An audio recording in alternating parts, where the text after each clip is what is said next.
Pada saat-saat menjelang akhir zaman, ada sebuah peristiwa yang menarik perhatian umat Islam, dan juga menjadi pembicaraan hangat di kalangan masyarakat umum, yaitu keyakinan akan kedatangan Nabi Isa sebagai tanda besar menuju hari kiamat.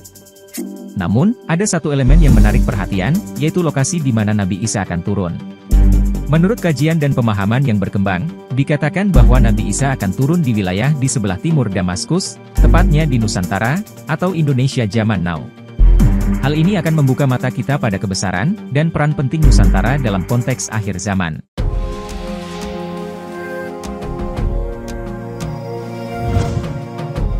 Dalam memahami turunnya Nabi Isa, penting untuk meluruskan dulu penyalahgunaan pemahaman yang dapat mengarah pada perilaku syirik.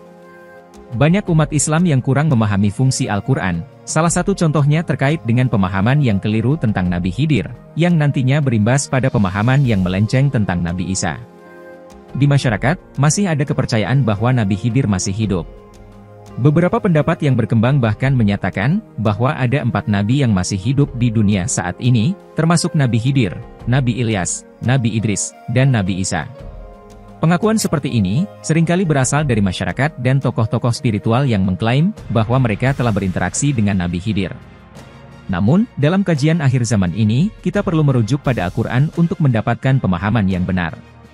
Al-Quran dalam surat Al-Anbiya ayat 34 menyatakan, "Dan kami tidak menjadikan manusia sebelum kamu itu kekal." Maka, jikalau engkau mati ya Muhammad, apakah mereka itu kekal? Dalam ayat berikutnya disebutkan, setiap manusia akan merasakan kematian. Dari ayat-ayat ini, jelas bahwa semua manusia, termasuk para nabi, akan mengalami kematian. Oleh karena itu, penting bagi umat muslim untuk mempertanyakan pemahaman yang berasal dari riwayat-riwayat Israiliyat, atau hadis-hadis yang diklaim syahih, namun malah bertentangan dengan Al-Quran. Jika kepercayaan tersebut berpusat pada keyakinan bahwa Nabi Khidir masih hidup dengan jasadnya, maka hal ini perlu dipertanyakan. Kita harus berhenti menyebarkan riwayat-riwayat yang bertentangan dengan Al-Quran kepada halayak umum, ulama, dan para khotib, yang mengklaim bertemu dengan Nabi Khidir, atau mengaku sebagai calon wali. Semua ini merupakan tipuan iblis dan setan, yang berusaha menyesatkan manusia. Dalam surat Al-Baqarah ayat 169, Allah juga memberikan peringatan tentang tipuan setan yang memerintahkan manusia untuk berbuat jahat, dan melakukan kesalahan dalam urusan agama yang tidak mereka ketahui. Hal ini dapat mengarah pada klaim palsu mengenai Nabi Khidir. Setan memerintahkan manusia untuk berbicara, dan berucap atas nama Allah tanpa pengetahuan yang benar. Ini menggoda manusia, agar merasa istimewa dan berhubungan dengan sosok seperti Nabi Khidir. Penting untuk kita menyadari bahwa Nabi Khidir telah wafat dengan jasadnya, dan berada di alam nur, alam cahaya, atau alam barzah bersama para syuhada dan malaikat. Jika keyakinan ini didasarkan pada pemahaman bahwa Nabi Khidir hidup dengan jasadnya, maka ini merupakan permasalahan yang perlu ditangani. Selain pemahaman yang salah tentang Nabi Khidir, pemahaman yang salah juga ada pada isu turunnya Nabi Isa di akhir zaman. Dalam surat Az-Zukhruf ayat 61 Allah berfirman, "Sesungguhnya dia itu benar-benar menjadi pertanda akan datangnya hari kiamat. Oleh karena itu, janganlah sekali-kali kamu ragu tentang itu, dan ikutilah aku, ini adalah jalan yang lurus." Nabi Muhammad juga telah memberikan informasi tentang turunnya Nabi Isa dalam banyak hadis. Dalam hadis yang diriwayatkan oleh Abu Hurairah beliau bersabda, "Demi Allah yang jiwaku berada di genggamannya, Ibnu Maryam akan turun di tengah kalian sebagai pemimpin yang adil." Walaupun hadisnya diklaim syahih, namun, pemahaman yang salah juga muncul terkait dengan turunnya Nabi Isa. Sebagian ulama berpendapat bahwa Nabi Isa akan turun dengan jasadnya, sementara sebagian lain berpendapat bahwa beliau akan turun dengan rohnya, karena jasadnya telah meninggal. Ini sudah lama menjadi perdebatan di kalangan ulama Ahlus Sunnah wal Jamaah, namun kebanyakan orang awam tidak tahu, karena selalu dicekoki doktrin dari mereka yang lebih populer di medsos dan panggung ceramah. Penting untuk mencari pemahaman yang benar, dengan merujuk pada Al-Quran dan hadis yang syahih, serta akal yang sehat dan kolbu yang bersih dari fenomena yang tidak rasional, yang bisa menjerumuskan kita ke dalam lubang jebakan iblis, yang lebih mengerikan daripada sekedar jebakan Batman. Telah kita ketahui bersama, bahwa Nabi Isa turun ke dunia bukan untuk membawa syariat baru atau berhukum dengan Injil, melainkan untuk berhukum dengan syariat Allah. Beliau akan menjadi pengikut umat Muhammad, dan memimpin umat Islam berdasarkan ajaran Islam yang telah disampaikan oleh Nabi Muhammad. Tentang tempat turunnya Nabi Isa, terdapat berbagai pandangan. Beberapa hadis mengarahkan pada Damaskus, sementara ada pula pendapat bahwa beliau akan turun di sebuah menara putih di sebelah timur Damaskus, bukan di Damaskusnya. Seiring dengan penjelasan tersebut, muncul juga informasi bahwa Nabi Isa akan turun di Nusantara. Dalam ajaran Islam, ada keyakinan bahwa Nabi Isa akan turun kembali ke dunia pada akhir zaman, sebagai salah satu tanda besar menuju hari kiamat. Kedatangan beliau dianggap sangat penting dalam menyempurnakan ajaran, dan menegakkan syariat Allah yang sudah melenceng dari tempat asalnya. Berbagai riwayat hadits juga menguatkan kepercayaan ini, dan umat Islam meyakini bahwa Nabi Isa akan berperan sebagai pendamping bagi Imam Mahdi. Pendapat yang kuat dan rasional menyatakan bahwa Nabi Isa jasadnya telah wafat, namun ruhnya masih hidup, dan ruhnya inilah yang akan turun lalu masuk bertempat di hati salah satu manusia. Tidak hanya Nabi Isa saja, namun ruh Nabi lain juga masuk ke dalam hati manusia. Sebagai contoh, saat ini Nabi Muhammad berada di hati umat Islam. Dalam hal ini, Nabi Isa akan memasuki hati seorang individu, dan memberikan bimbingan serta pengajaran kepada umat Islam, khusus di akhir zaman. Dalam mengidentifikasi lokasi turunnya ruh Nabi Isa, terdapat berbagai pendapat yang muncul. Namun, untuk memperoleh pemahaman yang lebih jelas dan akurat, perlu kita merujuk kepada dalil-dalil yang sudah ada. Sebagian pendapat menyatakan bahwa Nabi Isa akan turun di sebuah menara putih yang terletak di Damaskus, seperti yang disebutkan dalam hadits dari Tabrani. Namun, ada pula pendapat lain yang menyatakan bahwa menara yang dimaksud adalah menara Masjid Al-Umawi. Dalam bukunya Atlas Tarikh Al-Anbiya wa Ar-Rasul, Sami bin Abdullah Al-Makhluts menjelaskan bahwa terdapat kemiripan antara menara Masjid Al-Umawi yang dibangun oleh Al-Walid bin Abdul Malik, dan menara tembok Damaskus dengan menara yang disebutkan dalam hadis. Namun, Al-Makhluts juga menyatakan bahwa tidak ada keterangan yang pasti mengenai lokasi yang sebenarnya, dia hanya menduga-duga saja. Al-Hafiz Ibnu Katsir dalam kitabnya An-Nihayah juga mengemukakan pendapat bahwa menara putih yang dimaksud adalah menara Masjid Al-Umawi yang terletak di timur Damaskus.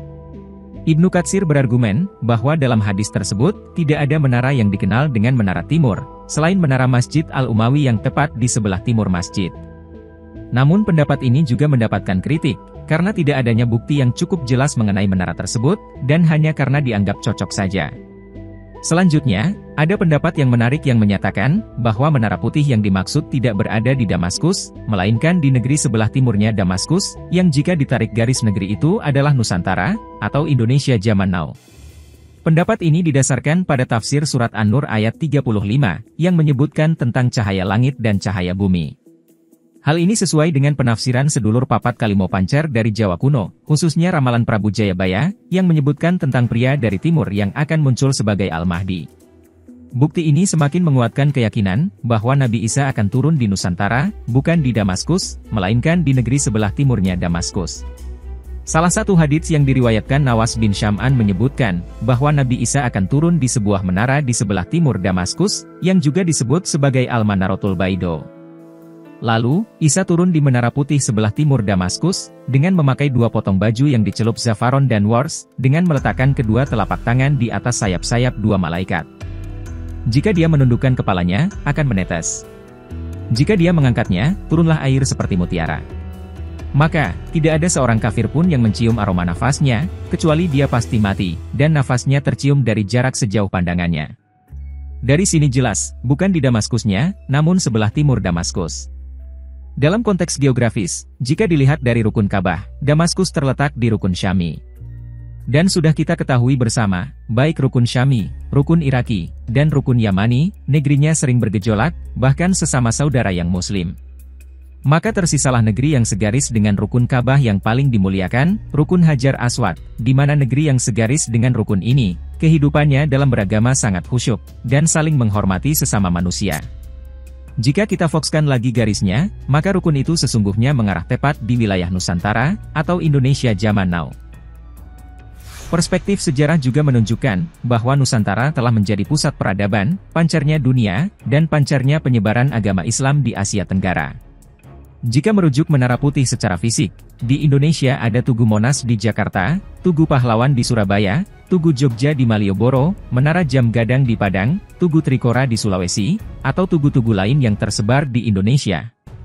Menarik untuk ditelisik kembali tentang Tugu Monas di Jakarta, bahwa tugu ini memang ikon nasional Indonesia, dan menjadi simbol kebangkitan Nusantara. Dengan keberadaannya yang megah di ibu kota Jakarta, Menara Monas mewakili semangat persatuan dan kesatuan bangsa Indonesia, dan adalah fakta yang tak terbantahkan, Monas pernah menjadi tempat berkumpulnya umat muslim terbesar dan terbanyak dalam rekor dunia, dengan mengusung pesan aksi damai. Dalam konteks turunnya Nabi Isa, Menara Monas dapat dipandang sebagai simbol kebangkitan spiritual, dan peran Indonesia dalam menyambut kedatangan Nabi Isa sebagai pemimpin yang adil. Dalam pandangan ini, turunnya Nabi Isa di Nusantara menjadi bukti penting tentang kebangkitan Nusantara, dan peran strategis negara mayoritas muslim ini dalam konteks akhir zaman. Interpretasi dari kata baido yang ada dalam hadits, bisa dihubungkan dengan kata dalam bahasa Jawa kuno, yaitu baido yang berarti hati. Jadi, menurut pendapat ini, menara putih yang dimaksud bisa jadi juga bukanlah menara fisik, melainkan simbolik. Menara putih dapat diartikan sebagai simbol keagungan atau simbol spiritual yang ada di Nusantara. Hal ini sesuai dengan kisah yang diriwayatkan oleh Imam Muslim dan Ahmad. Ketika akan didirikan sholat subuh, maka imam kaum muslim berkata kepadanya, "Majulah wahai Ruhullah, jadilah imam." Isa menjawab, "Tidak, di antara kalian, ada pemimpin-pemimpin yang telah dimuliakan oleh Allah dalam umat ini." Hal ini semakin membuktikan bahwa yang turun hanya ruhnya saja, bukan jasadnya. Jadi, meskipun ada klaim yang menyebutkan bahwa Nabi Isa akan turun di Damaskus, pendapat ini perlu dipertanyakan. Dalam hadits-hadits yang mengabarkan tentang turunnya Nabi Isa, tidak ada rujukan yang menyebutkan secara khusus bahwa tempat turunnya berada di Damaskus. Sebaliknya, ada riwayat yang menunjukkan bahwa Menara Putih yang dimaksud berada di sebelah timurnya Damaskus, yang jika kita telisik berdasarkan menghadapnya batu Hajar Aswad, akan mengarah Nusantara. Turunnya Nabi Isa akan menjadi pendamping bagi Imam Mahdi, seorang pemimpin yang adil, yang akan memimpin Indonesia. Tentang siapa dan bagaimana bentuk serta wajahnya Nabi Isa, hanya Imam Mahdi yang tahu. Karena, sebelum beraksi, Nabi Isa akan sowan dulu ke tempat Imam Mahdi, sehingga hanya Imam Mahdi yang tahu persis bagaimana wajahnya, atau turun ke hati siapa. Dalam riwayat hadits, Nabi Muhammad bersabda bahwa Nabi Isa akan memerangi manusia, sampai mereka bersaksi bahwa tidak ada sembahan yang berhak disembah kecuali Allah, serta mengimaninya dan mengimani apa yang beliau bawa. Hal ini menunjukkan bahwa Nabi Isa akan berperan dalam memerangi kekufuran, dan meluruskan kembali keimanan yang sudah diselewengkan oknum-oknum radikal di Indonesia. Dalam kepercayaan ini, Nabi Isa diharapkan turun untuk memainkan peran penting dalam menghadapi fitnah Dajjal. Rombongan Nabi Isa diprediksi akan bertemu dengan Dajjal beserta pasukannya, dan akan membunuh Dajjal menggunakan sebuah tombak. Tempat Dajjal berada, sebelumnya sudah kita ketahui berada di Indonesia, dan ini adalah titik pertemuan yang sangat strategis, karena pasukan Dajjal sudah bertebaran di mana-mana. Sehingga, penting bagi kita untuk menggaungkan kebangkitan Nusantara, sebagai tempat turunnya Nabi Isa di akhir zaman. Kita perlu mengingatkan diri kita sendiri, bahwa kedatangan Nabi Isa di akhir zaman, adalah tanda besar menuju hari kiamat. Dan saat ini, kita telah memulainya.